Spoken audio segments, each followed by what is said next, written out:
دیکھیں جی، ریاست علی آزاد صاحب میرے بھائی ہیں، بڑا ہمارا تعلق ہے عزت احترام کا، لیکن میں ان کی تمام باتوں سے اختلاف کر رہا ہوں کہ بنیادی طور کے اوپر پریکٹس اینڈ پروسیجر کا جب قانون بنا تو قانون میں ایک خرابی سامنے آئی کہ جب آپ نے قانون کہتا ہے کہ 14 دن کے اندر آپ نے ریویو کو یا اپیل کو آپ نے فکس کرنا ہے، تو ججز نے کہا جی ہماری چھٹیاں آ گئی ہیں، اور وہ چھٹیاں جو ہیں وہ رولز کے تحت ہیں، لیکن جب قانون کہہ رہا ہے تو قانون تو میرے خیال سے سپیریئر ہوتا ہے، مقدم ہوتا ہے.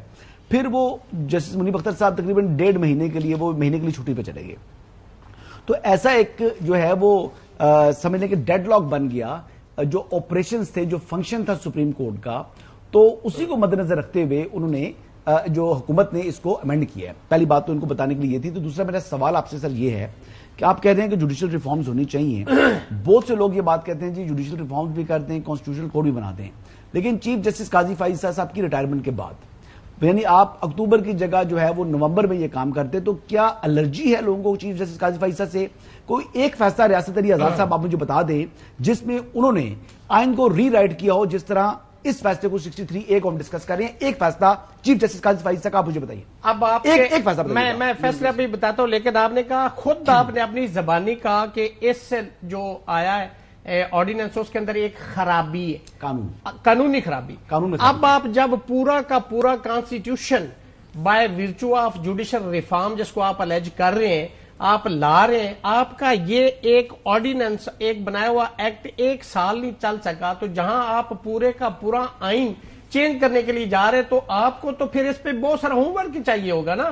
دوسری بات کہ جو یہ آرڈیننس آیا اس کے اوپر جو اب موجودہ صورتحال ہے کہ اگر 2 سینئر، پہلے تھا کہ جی 2 سینئر ہوں گے اور چیف جسٹس ہوگا، اور اگر ان میں سے ایک اویلیبل نہیں ہے تو نیکسٹ اس میں ایڈ ہو جائے گا. اب آگے آپ کو ایک ڈسکریشن دے دی کہ آپ ایک کر لیں، لیکن اس کے بعد تو پھر لا سائلنٹ ہے، اس پہ پھر آپ ایک آرڈیننس لے آئیں. اب اگلی بات کہ ری رائٹنگ کی آپ نے بات کی، میں سمجھتا ہوں کہ جو 12 جولائی کی ججمنٹ اس میں کوئی ری رائٹنگ نہیں ہے.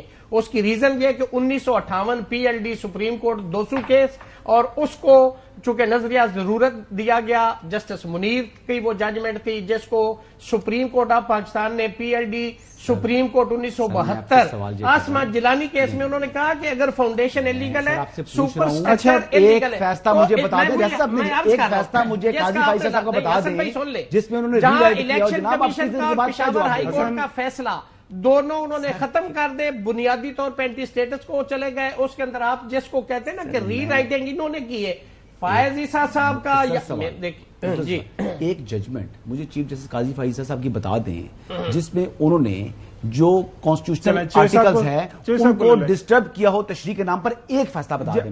ابھی تو میں آپ کو بتا دیتا ہوں، ویسے آزاد صاحب بھی اس پہ دے دیں گے، لیکن چوہدری صاحب کو انگیج کرتے ہیں کہ ریسنٹلی جو سپریم کورٹ کا فیصلہ آیا جس میں آپ کو پتا نشان واپس لیا گیا تھا، اس کے بعد جو میجورٹی ججمنٹ 17 کی بات کرتے ہیں، کوئی ری رائٹ تو کسی کو نہیں کیا نا، کیسی بات کر رہے ہیں خبر بھائی؟ آپ بھی جی بات کر رہے ہیں. اچھا سن لینا آپ کی رائے ہے. 63A کے اوپر بھی رائے ہے کہ ری ریٹن آف دا کانسٹیٹیوشن ہوئی، لیکن کچھ لوگوں کا اس پہ رائے ہے کہ نہیں ہوئی. اینی ویز چوہدری صاحب آپ سوال کر لیجیے گا، پھر اس کے بعد نقی صاحب. چوہدری صاحب نہیں، سوال یہ ہے کہ کون سی ایمرجنسی ہے، کون سا آسمان گر رہا ہے کہ یہ کبھی آئینی ترامیم میں، کبھی آرڈیننس. جو ہمارے محترم آئے ہوئے ہیں پریزیڈنٹ، یہ بتائیں کہ یہ جو قانون کے شعبے سے متعلق لوگ ہیں، وکلا ہے، بار اور بینچ ہے، یہ خاموش تماشائی بن کے دیکھتے رہیں گے تماشائی اس کا؟ چوہدری صاحب بالکل کوئی خاموش تماشائی نہیں ہے. ہم انشاءاللہ آئین اور قانون اور رول آف لا کے ساتھ ہیں، اور آپ 2-3 دن کے اندر اسلام آباد کے اندر ہمارا پروٹیسٹ بھی دیکھیں گے، ہمارے کنونشن بھی دیکھیں گے.